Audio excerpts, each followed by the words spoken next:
the CPA has in it as its members companies that are not only not domestic, but not even like domestically owned, but not even domestic. They're not in this country, they're outside. So, and that a lot of these members of the CPA are also into Alpha Group. And so we're going over what that means to give your money to a bank that's part of a group that has a certain policy, right? So it's globalization. We talked about that. It's basically anything you see as a WTO. That's what they're supposed to be doing. They're supposed to be in there advocating for the country to take on. So they're saying they're going to the country and they don't abide by the laws. They get into the country, and in our case, they get into the country, take taxpayer money, and then use that in order to fund to lobby for laws that work in their favor. Go through the AFAA because it actually says that's like a legit thing for them to be able to do. So yeah. CPA, they don't have to be domestic. And like Deutsche Bank, you can put shit in Deutsche Bank. I should read some of these banks to you guys, man. And it's funny, when you look at when it looks at the banks, it lists them in different categories. This is, I think, from the CPA website.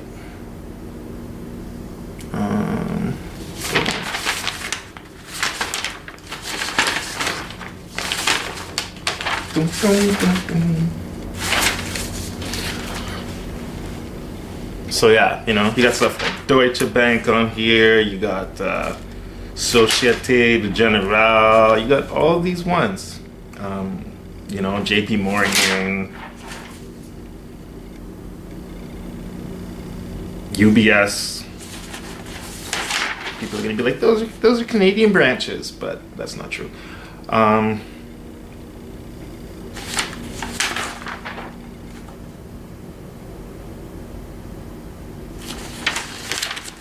Sorry about that, I'm just checking something.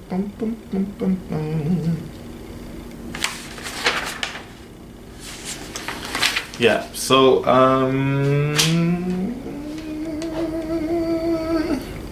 FAA, read that shit. Don't say shit unless you read that shit. It's a lot of pages, it's long, but the one point that there's a few things that you want to look at there. One, look at the powers of the receiver general. And they're nothing like what Wikipedia says. So this isn't just an attack on Wikipedia, right? Because, you can still go on Wikipedia and find things. If you just want to know how many electrons are in helium, if you go to Wikipedia, it's not going to be a lie there, right? It's not going to be, they don't just make shit up.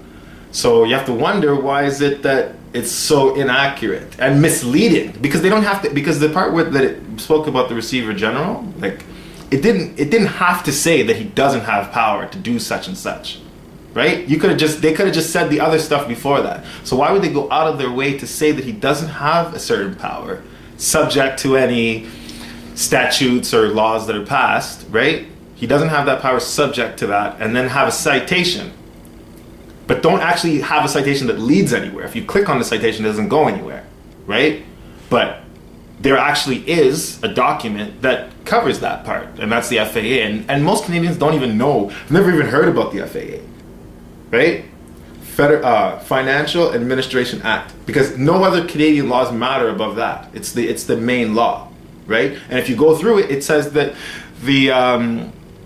that it's our policy to what do you call it? To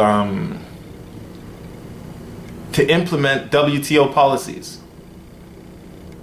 And that's why it's so weird, because Canadians are, I think we might be the most ignorant of their own government that there is, so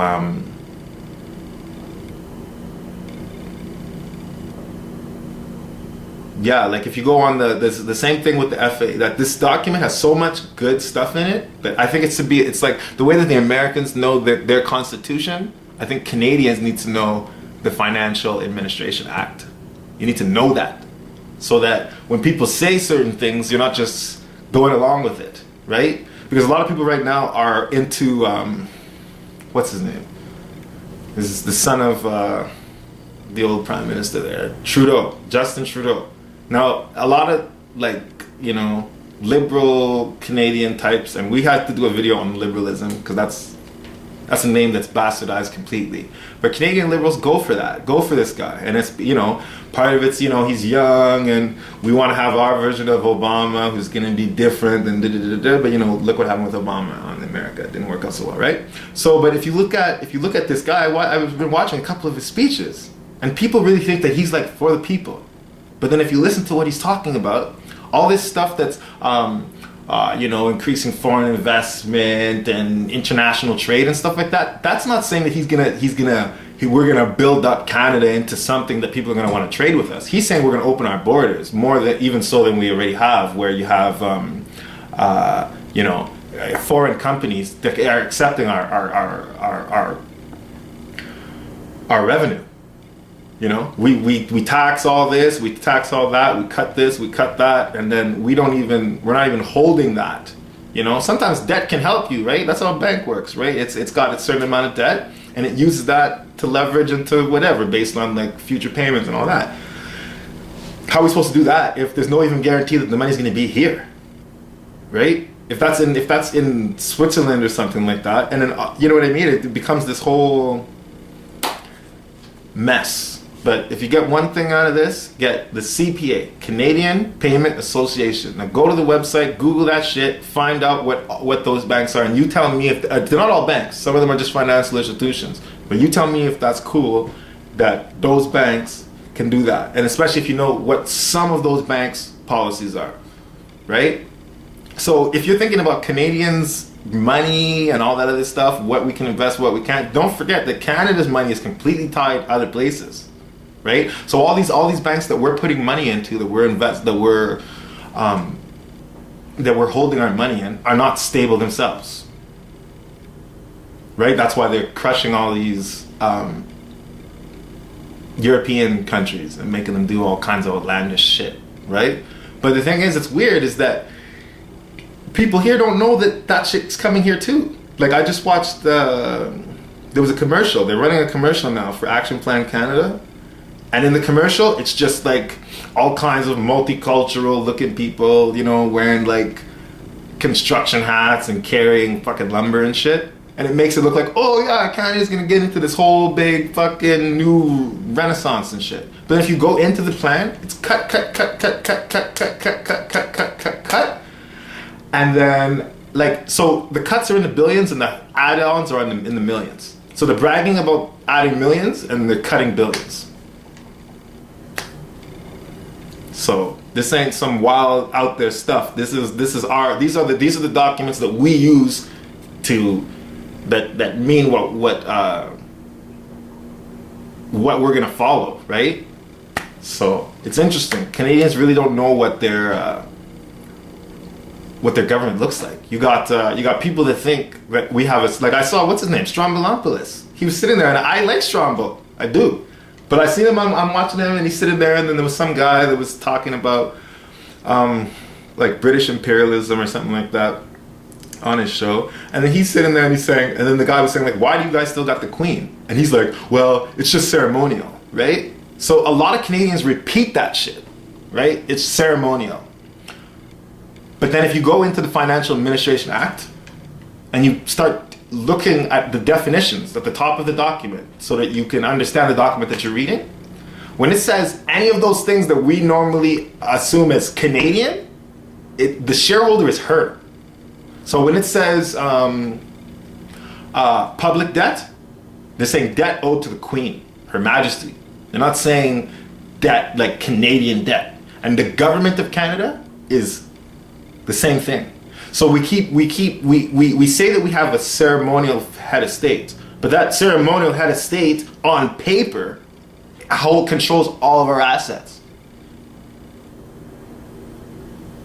So you can say on your side, well, she's a really nice lady, and when shit hits the fan, she's not going to come collect over here because what? We're like, you know what I mean? She's just here to be a figurehead. She doesn't really get that, but money's money. So if she has shit that's owed to her, she's gonna come get it.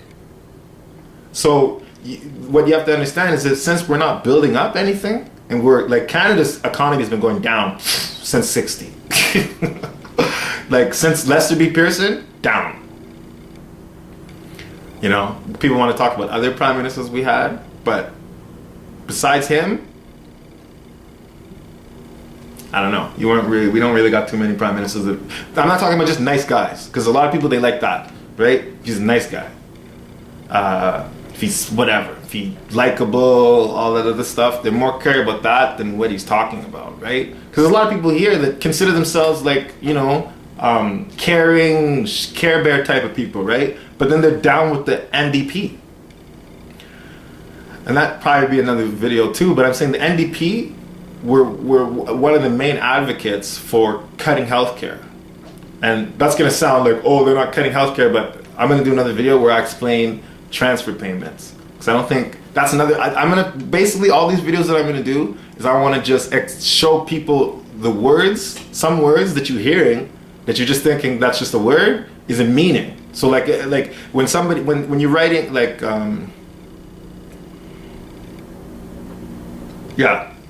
like transfer payments, it's very easy to be misled if you don't know what that means, or if you don't know how Canadians' healthcare system works. You know, you're in a lot of trouble. But I think I went a little over here, so take this from me. CPA, you need to know that. You need to know that. So you need to go and look at all the list of them. I could sit here and show you the list, whatever. I don't know how this comes out on the camera. Probably not well at all. You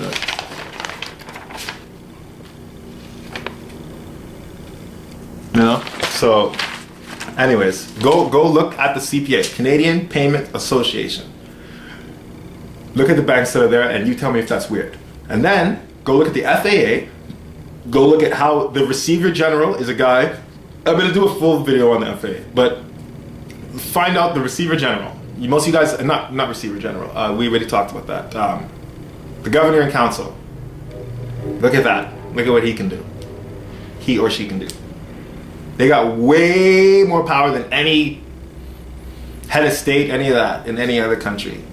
The amount of things that they can do on the side, like whether it's fire somebody from the Treasury, change what the top person in the Treasury's job is, whatever it is. So know the Financial Administration Act. If you care about your freedom, if you care about your future, if you care about, you know, your grandparents, your parents, actually, if you care about your parents, because the transfer payment situation, that's gonna start already now. So the most recent document I seen, it was that they're gonna increase transfer payments up until 2016, and then after that they're gonna tie it to GDP. So when you tie it to GDP, what you're doing is the opposite of what healthcare is, because healthcare is an infrastructure thing. You should go into debt to make sure that everybody's healthy, because you want to have as many healthy people healthy, educated people as you can, creative, healthy, educated people as you can. Then that's going to be then you're going to get some idea that's going to change the whole game.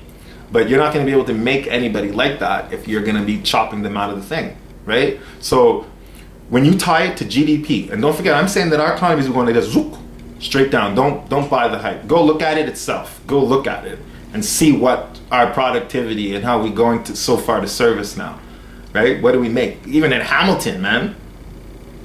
What are they making over there? So,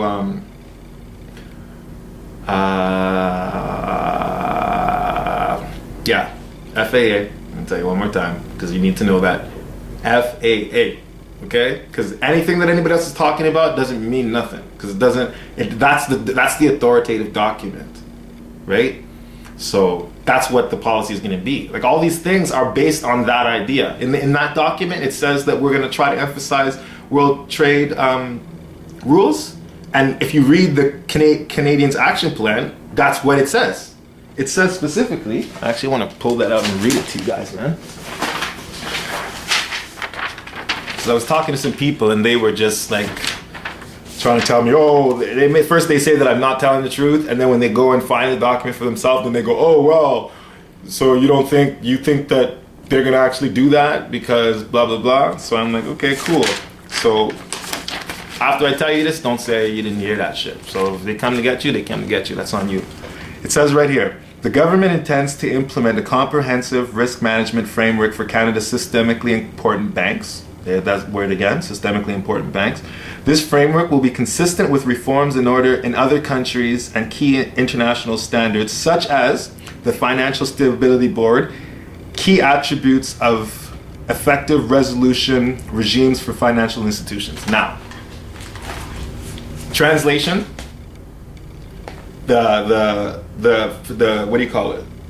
The Financial Stability Board, that's who's setting the regulations for all that stuff you're seeing in Europe right now, right? So Cyprus, Spain, all these places where in the banks they're doing crazy things in order to prop them up. That's what we're saying here, is that those systemically important banks, we have to make sure that we can pay for them.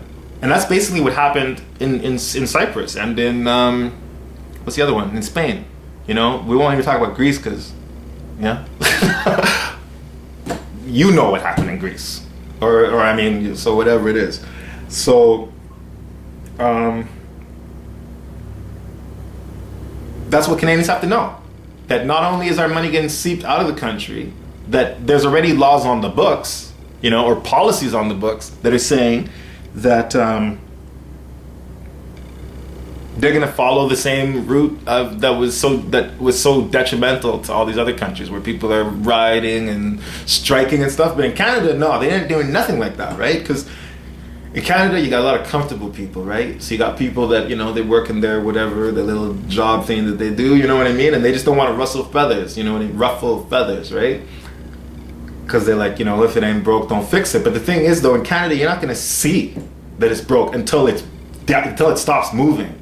Because there's not enough people here. Since there's so few people, you can destroy the economy, right? You can get away with just reckless behavior as a politician because the population is so small, right? So don't think that just because you don't see it in your face, go to the EI office, go to the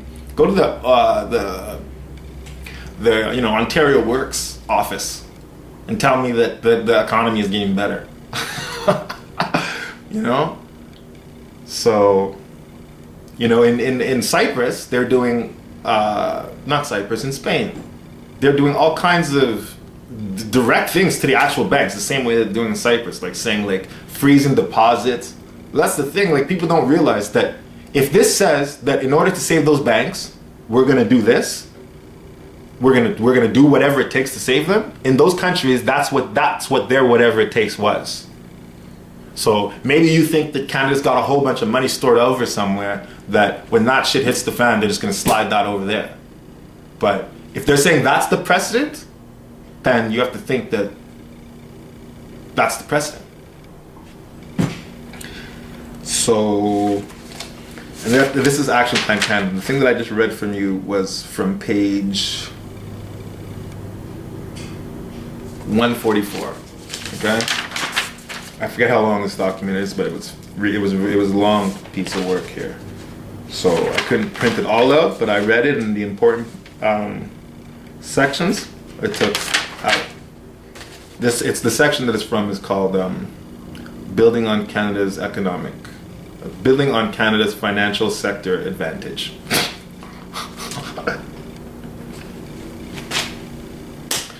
Anyways. That might have gone a little off. It's the first video, but that's Big Fo, and that's some stuff you need to know. All right, be easy. Peace.